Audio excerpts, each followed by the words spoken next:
صدقہ جاریہ کا ایک خوبصورت اور سچا واقعہ جو سعودی عرب کے ایک گھر میں پیش آیا، جس کی برکت ایسے ظاہر ہوئی کہ دنیا حیران رہ گئی۔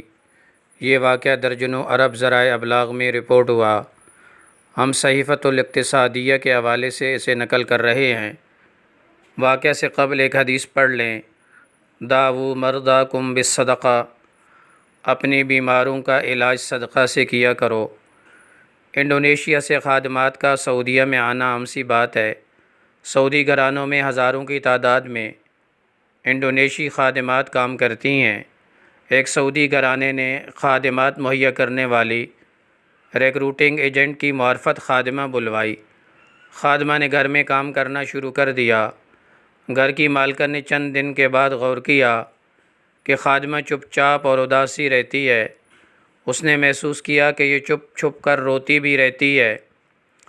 سعودی عرب میں ابھی اسے ہفتہ 10 دن ہی گزرے تھے کہ کسی نے اسے کچھ کہا بھی نہیں، پھر یہ کیوں روتی ہے؟ ایک دن سعودی مالکن نے خادمہ کو اپنے سامنے بٹھا لیا، اس کے سر پر ہاتھ رکھا اور کہنے لگی، میری بیٹی بتاؤ تم ہر وقت روتی کیوں رہتی ہو؟ ہر وقت تمہاری آنکھیں سوجی رہتی ہیں۔ خادمہ نے حوصلہ پا کر اشاروں سے اور ٹوٹے پھوٹے الفاظ میں بتایا، میں ایک مدت سے سعودی عرب آنے کی کوشش کر رہی تھی۔ ایجنٹ کو نقد رقم اور پاسپورٹ جمع کرا رکھا تھا۔ اسی دوران میری شادی ہو گئی۔ وقت گزرتا چلا گیا۔ میری سعودی عرب آنے کی خواہش زوروں پر تھی۔ ایجنٹ کے ساتھ رابطہ تھا۔ اسی دوران خدا تعالیٰ نے مجھے بیٹا عطا فرمایا۔ میرے بیٹی کی عمر 10-12 دن کی تھی کہ ایجنٹ نے بتایا کہ تمہارے کاغذات مکمل ہو گئے ہیں، تمہیں فوری طور پر سعودی عرب جانا ہوگا۔ ایک طرف بیٹا اور اس کی محبت، دوسری طرف غربت اور سعودی عرب آنے کی خواہش۔ میں گھریلو حالات سے مجبور تھی، اس لیے بیٹے کو چھوڑ کر سعودی عرب آ گئی۔ اب مجھے میرا بیٹا یاد آتا ہے، میں اس کی محبت میں دیوانی ہو گئی ہوں، اسے یاد کر کر کے روتی رہتی ہوں۔ سعودی مالکن نے ایک لمبی آہ بھری، کچھ سوچا۔ اس کے دل میں خیال آیا کہ یہ رب کو راضی کرنے کا اور صدقہ جاریہ کرنے کا بہترین موقع ہے۔ اسلام میں سب سے بہترین کام کسی مسلمان کو خوشی مہیا کرنا ہے۔ اور پھر اس نے ایک عجیب و غریب فیصلہ کیا۔ وہ اندر گئی، پیسوں والی الماری کو کھولا، اس کی کتنی تنخواہ ہے، اسے 2 سال کی تنخواہ کا حساب کیا، رقم گنی اور اسے لے کر خادمہ کے پاس آ گئی۔ کہنے لگی، یہ 2 سال کی تنخواہ پیشگی پکڑو، میں ابھی تمہاری سیٹ بک کراتی ہوں، تم فوراً انڈونیشیا روانہ ہو جاؤ۔ 2 سال تک اپنے بیٹے کو دودھ پلاؤ۔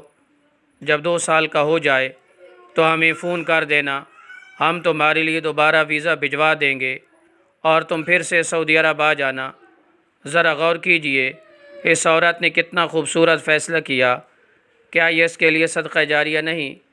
اس قسم کے فیصلے انسان کو انسانیت کے بلند مقام پر فائز کر دیتے ہیں اور حق تعالیٰ کے نزدیک اس کے مرتبہ کو بہت بڑھا دیتے ہیں۔ پھر دلچسپ بات یہ کہ یہ خادمہ صرف اسی خاتون کے لیے بلائی گئی تھی جو خون کے کینسر میں مبتلا تھی، یہ تاکہ اس کی خدمت کر سکے۔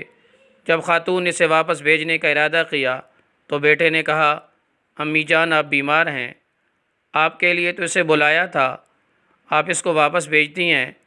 خاتون نے کہا، میں گزارا کر سکتی ہوں۔ اور پھر اسپتال میں اس کا معائنہ ہوتا رہتا۔ جب اگلی بار اسپتال گئی، اس کی ٹیسٹ رپورٹ نیگیٹو آئی، اس کی مہلک بیماری کا نام و نشان مٹ چکا تھا۔ ڈاکٹر سارے حیران تھے کہ اس سٹیج تک پہنچنے کے بعد یہ ٹیسٹ نیگیٹو کیسے آیا۔ احتیاطاً دوبارہ ٹیسٹ کروائے گئے، مگر شافی الامراض رب کی طرف سے شفا نازل ہو چکی تھی۔ سب مبارکباد دینے لگے۔ یہ خاتون صرف اپنے رب کا شکریہ ادا کرتی رہی۔ بے شک صدقہ سے ہر بلا ٹلتی ہے۔